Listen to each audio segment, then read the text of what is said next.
Where is Gemini in your birth chart? Because Uranus is moving into Gemini and it is taking a wrecking ball to any outdated comfort zones or behavioral patterns, beliefs about yourself, anything that is keeping you stuck and preventing you from living your most authentic life, as indicated by the house that Gemini occupies. Bonus points if you have placements in Gemini. Because Uranus commands radical authenticity. And it's not a malefic planet, but I will say it does not take kindly to being suppressed or limited or ignored. Good luck trying to ignore Uranus. So when it comes to transits like this, it's best to learn as much as you can about the area of life that this is likely going to be highlighting for you. Get really honest with yourself about what is starting to feel too small or too limiting, and show up for the task. Change is inherently uncomfortable, but clinging to your comfort zone when we have a whole wrecking ball moving through it is definitely not what I would recommend. So if you have Uranus in your 7th house, which means that you're either a Sagittarius rising or a late degree Scorpio rising, this is all about relationships and intimacy. It's collaboration, it's partnership. But I'm gonna be honest, this transit goes a lot deeper than just like, oh no, a possible breakup or like a change in my relationships. Because the 7th house symbolically represents the version of you, the parts of yourself that you tend to project into relationships. You're no longer gonna be able to show up and participate in dynamics that keep you small or limited, or since it's in Gemini, have you questioning your voice and your story. What are some of the patterns that pop up for you in relationships? It's never really about the person or the relationship, it's about what it brings up in you. I have a feeling you're gonna start looking at the different ways that you might have been subtly people pleasing. I'm wondering if you're gonna realize that you have suppressed all of that curiosity and that mental stimulation that Gemini is seeking. Or on the flip side, if you're gonna have to look really honestly at your patterns of like hyper independence or avoidance, that's not gonna fit anymore. So I want you to start thinking about your attachment style. What commitment brings up for you? What are the people, places, and things that leave you feeling small or leave you feeling like you need to suppress yourself? Or where has your desire for freedom actually just been avoidance and fear of intimacy? The growth and authenticity this transit is gonna be demanding of you might inherently make some people uncomfortable. I know a few people that are actually finishing up this transit right now. One of them decided to actually come out and face the disapproving, very religious family because she could no longer suppress that part of herself. I know somebody else that was working with a business partner for several years, started to notice a couple little things that just didn't seem quite right, ultimately had to discover, wow, this person is like taking advantage and low-key benefiting from the fact that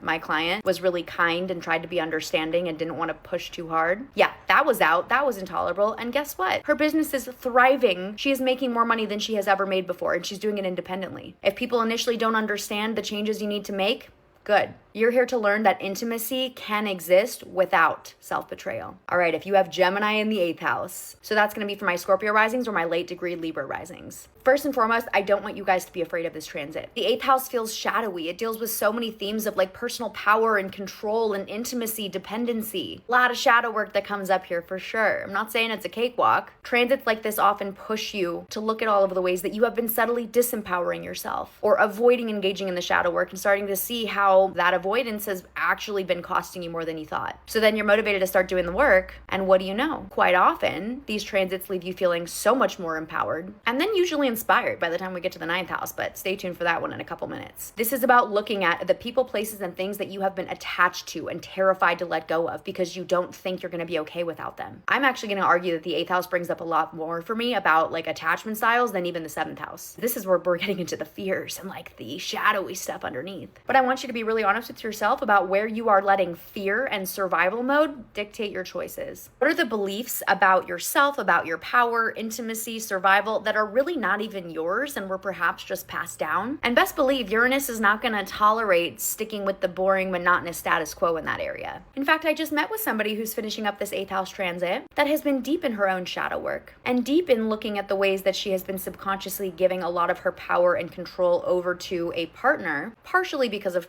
how she was raised and like societal expectations and whatnot, but how the people that she would choose were like low-key reinforcing shame or this fear that she was too much. Confronting it isn't always the most comfortable or easy, but talk to anybody else that has been through this 8th house Uranus transit, and in fact, sound off in the comments if you're here for the 9th house. I want to hear from you. How has this transit transformed you? And would you agree that on some level you're leaving this transit with a greater sense of trust in yourself and your capability? Be honest about the behaviors that you are attached to that you know are not helping you but might temporarily make you feel feel like you're in control. This could look like relationship with food and body image or substances. Allow Uranus to break down the beliefs and structures that have been built on fear and survival mode so that something far more honest, authentic, and powerful can actually emerge. And finally, if you have Gemini in the 9th house, so you're either going to be a Libra rising or a late degree Virgo rising. I just love 9th house transits. I do, because the 9th house is so expansive. It's about belief systems. It's about the deeper reasons why. Why are we here? What's the meaning of life? It's expansive. It's fun. It wants to hop on a plane and go on an adventure because it no longer feels completely tied to whatever that 8th house represents. And the 9th house is where you get to start living in and relishing in that freedom. I wonder if your worldview is going to be disrupted in a way. If you're starting to question the different things that you have been taught or expected to believe. I wonder if you're going to realize that you have been subtly keeping yourself small or holding on to this belief that you're not capable of doing certain things, when in fact, that could not be further from the truth. Are you letting yourself pursue something that you really believe in for the first time? There's something here about letting your voice be heard. Maybe you're speaking, teaching, becoming a mentor of some sort. I wonder if you feel like you're on that brink of a pretty significant spiritual awakening, which of course feels scary because a lot of times spiritual awakenings require us to let go of the beliefs that we built our entire lives on. This transit is asking you, what do you really believe? What do you really feel called to take action towards or learn about or question or speak about? What really gets you excited and lights you up outside of any of the conditioning or limitation you've faced? And now your curiosity is the catalyst. Your excitement, the freedom to rebel, the freedom to express yourself authentically, the freedom not to stay confined in familiar spaces or belief systems. Now, I do want you to be mindful because this is a really expansive kind of generative energy. So be rebellious with a cause. Don't just be rebellious for rebellion's sake. I mean, you can, but I don't know, make your own choices. Be mindful about integrating and kind of letting yourself absorb the experiences you have rather than just go, go, go, go, go. And if you're starting to confront a little bit of imposter syndrome, good. You're up against something that's challenging your comfort zones. This transit really could bring a greater,